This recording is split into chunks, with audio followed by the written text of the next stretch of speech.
أعوذ بالله من الشيطان الرجيم. بسم الله الرحمن الرحيم. من عمل صالحا من ذكر أو أنثى وهو مؤمن فلنحيينه حياة طيبة ولنجزينهم أجرهم بأحسن ما كانوا يعملون. فإذا قرأت القرآن فاستعذ بالله من الشيطان الرجيم إنه ليس له سلطان على الذين آمنوا وعلى ربهم يتوكلون. إنما سلطانه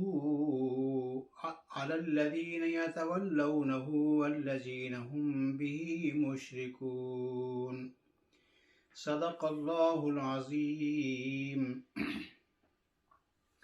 گرامی قدر، میں نے آپ کے سامنے ابھی سورہ نحل کی آیت نمبر 97 سے لے کر 100 تک تلاوت کی ہے. آپ کو یاد ہوگا کہ گزشتہ آیات میں جو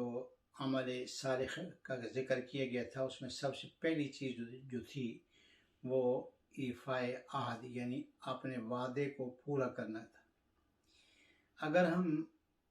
سوچیں اور غور کریں تو یہ جو وعدہ ہم نے اپنے رب سے کیا ہوا ہے، اگر اس پر ہم پورا اتریں تو کوئی وجہ نہیں کہ ہم کوئی غلط کام کریں، کیونکہ اللہ رب العزت کو جب ہم نے اپنا رب مان لیا اور حضور اکرم صلی اللہ علیہ وسلم کو اپنا نبی مان لیا، اپنا رسول مان لیا، تو پھر جو کچھ اللہ کی طرف سے ہمیں ملا ہے، جو بھی حکم ہمیں ملا ہے، اس کی اطاعت اور فرما برداری ہمارے لیے ضروری ہے. تو بہرحال آج جو میں نے آپ کے سامنے آیات کریمہ تلاوت کی ہیں، اس میں کچھ اعمال صالحہ کی کچھ مزید جو ہے وہ تفصیل بیان کی گئی ہے.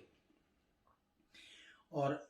اللہ رب العزت نے ارشاد فرمایا کہ وہ لوگ جنہوں نے نیک عمل کیے، خواہ وہ عورت ہو یا مرد ہو وہ مومن،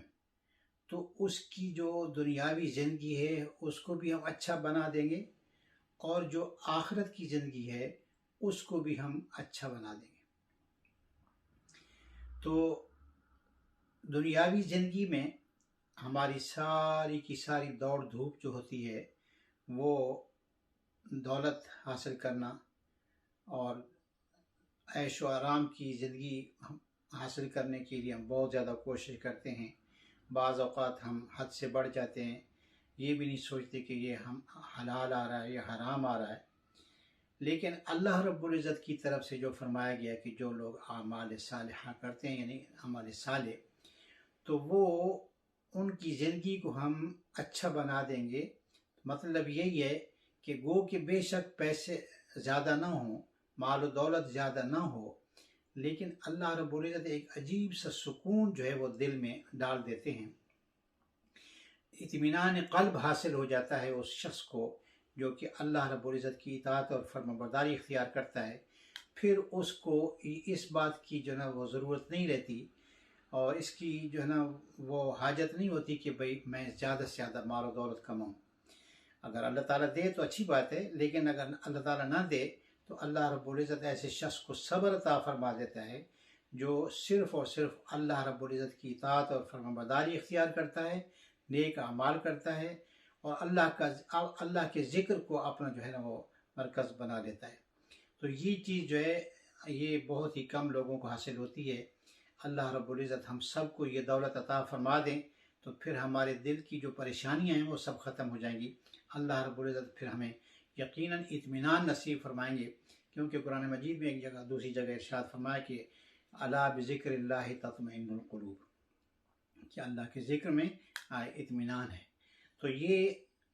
بڑی بات ہے، اللہ کا ذکر حاصل کرنا، نیک عمل کرنا. تو یہ چیزیں جب ہمیں حاصل ہو جائیں گی تو پھر ہم اچھی زندگی جو ہے نا وہ گزاریں گے. اچھا، اس کا مطلب یہ بھی ہرگز نہیں ہے کہ جو شخص اچھے عمل کرتا ہے، خواہ وہ عورت ہو یا مرد ہو، تو اس کو کوئی دنیا کی کوئی پریشانی ہی نہیں ہوگی۔ ایسی بات نہیں ہے، دنیا کی یہ جو دنیا ہے اس میں دونوں چیزیں ہیں، پریشانی بھی ہوگی اور راحتیں بھی ہوں گی۔ لیکن جب اللہ رب العزت کسی شخص کو اطمینان عطا فرماتا ہے تو وہ پریشانیوں میں بھی اس کو اطمینان ہی حاصل ہوتا ہے۔ اب ہم اپنی مثال تو آج کل ہم دے نہیں سکتے کیونکہ ہم لوگ تو پریشانیوں کا مجموعہ ہیں، لیکن آپ صحابہ کرام رضوان اللہ تعالیٰ علیہ مجمعین کی زندگیوں کو دیکھیں تو پھر ہمیں پتہ چلتا ہے کہ ظاہر ہے کہ پریشانیاں تو ان کو بھی حاصل ہوتی تھیں، لیکن ان کو اللہ رب العزت نے ایک عجیب اطمینان دیا تھا۔ مثال کے طور پر میں آپ کو ایک مثال دیتا ہوں کہ حضرت بلال رضی اللہ تعالیٰ عنہ کو وہ جو گھسیٹا جاتا تھا، دہکتی ہوئی آگ پر ان کو لٹایا جاتا تھا، چٹانیں ان کے سینے پر رکھ دی جاتی تھی، تو پھر وہ ان سے جب کہا جاتا تھا کہ بھئی تم اللہ تعالیٰ کو ایک نہ مانو، تو وہ صرف احد احد کی صدا لگاتے تھے۔ تو بعد میں جب کسی نے ان سے پوچھا تو انہوں نے فرمایا کہ وہ جو لذت تھی نا اس میں، جو جب وہ مجھے گھسیٹتے تھے یا آگ پر لٹاتے تھے اور میرے سینے پر بڑی چٹان رکھ دیتے تھے،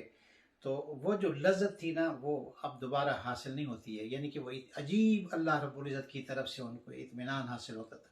تو غرض یہ ہے کہ صحابہ کرام رضوان اللہ تعالیٰ علیہ مجمعین کی زندگی جو گزری ہے وہ اللہ رب العزت کی مکمل اطاعت اور فرمانبرداری میں گزری ہے، تو اللہ رب العزت نے ان کو دنیا میں بھی مکمل جو ہے نا وہ اطمینان نصیب فرمایا،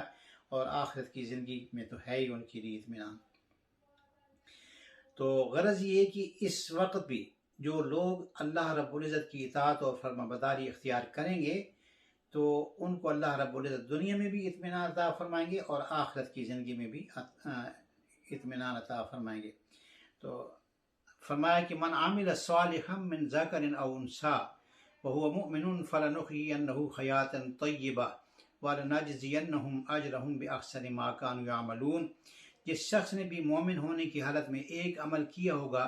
چاہے وہ مرد ہو یا عورت، ہم اسے پاکیزہ زندگی بسر کرائیں گے اور ایسے لوگوں کو ان کے بہترین اعمال کے مطابق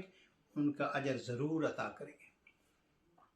فرمایا فَإِذَا قَرَأْتَ الْقُرْآنَ فَاسْتَعِذْ بِاللَّهِ مِنَ الشَّيْطَانِ الرَّجِيمِ۔ چنانچہ جب تم قرآن پڑھنے لگو تو شیطان مردود سے اللہ کی پناہ مانگ لیا کرو۔ یہ ایک دوسری چیز اللہ رب العزت ایک نسخہ بتا دیا، کیونکہ یہ جو قرآن مجید ہے جس کو ہم صرف اور صرف بس پڑھ لیتے ہیں، لیکن حقیقت یہ ہے کہ یہ زندگی گزارنے کا ایک بہترین نسخہ ہے۔ اگر ہم اس کو سمجھ کے پڑھیں گے تو یہ ہماری رہنمائی کرے گا، جب رہنمائی کرے گا ہم اس کے مطابق زندگی بسر کریں گے تو اللہ رب العزت ہمیں کامیابی عطا فرمائے گا دنیا میں بھی اور آخرت میں بھی۔ تو اس کو اول تو یہ سمجھ کے پڑھنا چاہیے۔ پھر اللہ رب العزت کی طرف سے یہ حکم ہو رہا ہے کہ جب بھی تم قرآن مجید کی تلاوت کرنے لگو تو پھر کیا کرو، فاستعذ باللہ من الشیطان الرجیم، اللہ تعالیٰ کی پناہ مانگ لو شیطان مردود سے، کیونکہ یہ شیطان جو ہے وہ ہمارا ازلی دشمن ہے۔ یہ جب بھی یہ انسان کوئی نیک عمل کرنے لگتا ہے تو یہ فوراً ہی اس پر حملہ آور ہوتا ہے، کوشش کرتا ہے کہ یہ شخص جو ہے یہ نیک عمل نہ کرے، اور قرآن مجید تو سارے نیک اعمال کا جو ہے نا وہ بنیاد ہے، تو اس کو پڑھتے ہوئے تو وہ ہزاروں قسم کی وسوسے ڈال سکتا ہے انسان کے دلوں میں اور اس راستے سے وہ ہٹا سکتا ہے۔ تو لہٰذا ہمیں چاہیے کہ جب بھی ہم قرآن مجید کی تلاوت کریں تو ضرور پہلے اعوذ باللہ من الشیطان الرجیم پڑھ لیا کریں، اور لیکن یہ بھی نہیں ہے کہ بھائی صرف تلاوت کرتے وقت جب بھی، اور یہ بھی نہیں ہے کہ صرف اعوذ باللہ زبان سے پڑھیں، بلکہ حقیقت میں ہمیں چاہیے کہ ہم دل سے اللہ رب العزت کو حاضر ناظر سمجھ کے اللہ تعالیٰ کی پناہ میں آ جائیں اور زبان سے جو ہے نا اس کو پختہ کریں اعوذ باللہ من الشیطان الرجیم، کیونکہ اللہ رب العزت نے شیطان ہمارے ساتھ لگا لیا ہے، اور یہی ہمارا جو ہے نا امتحان ہے کہ ہم اس کے پیچھے چلتے ہیں یا اللہ رب العزت کے احکام کے مطابق ہم زندگی بسر کرتے ہیں۔ تو اللہ رب العزت نے ہمیں یہ حکم دیا ہے کہ ہم جب بھی کوئی قرآن مجید کی تلاوت کریں تو پھر ہم شیطان اللہ رب العزت کی پناہ مانگ لیں شیطان مردود سے۔ انہ لیس لہ سلطان علی الذین آمنوا وعلی ربہم یتوکلون۔ اس کا بس ایسے لوگوں پر نہیں چلتا جو ایمان لائے ہیں اور اپنے پروردگار پر بھروسہ رکھتے ہیں۔ انما سلطانہ علی الذین یتولونہ والذین هم بہ مشرکون، اس کا بس تو ان لوگوں پر چلتا ہے جو اسے دوست بناتے ہیں اور اللہ کے ساتھ شرک کا ارتکاب کرتے ہیں۔ اللہ رب العزت ہم سب کو شرک سے محفوظ فرمائے اور ہر قسم کی برائی سے محفوظ فرمائے، نیک عمل کرنے کی توفیق عطا فرمائے۔ وآخر دعوانا ان الحمد للہ رب العالمین۔